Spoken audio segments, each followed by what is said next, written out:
அதிகரித்து வரும் பாலியல் வன்கொடுமை சம்பவங்களால் தற்போது தமிழகம் எங்கே போகிறது என்றே தெரியாத நிலை உள்ளதாக எதிர்க்கட்சித் தலைவர் எடப்பாடி பழனிசாமி வேதனை தெரிவித்துள்ளார்.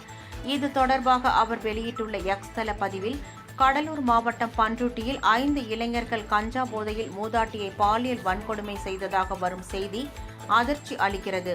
இதனால் தமிழ்நாடு எங்கே போகிறது என்று தெரியாத நிலையிலேயே உள்ளது என வேதனை தெரிவித்துள்ளார்.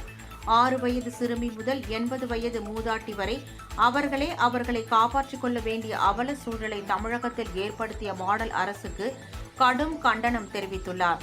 இதற்கு காவல்துறையை தன் நேரடி கட்டுப்பாட்டில் வைத்திருக்கும் முதலமைச்சர் மக்களுக்கு பதில் சொல்லியாக வேண்டும் என்றும், மக்கள் இதற்கான தண்டனையை நிச்சயம் 2026 வழங்கத்தான் போகிறார்கள் என்றும் எடப்பாடி பழனிசாமி கூறியுள்ளார்.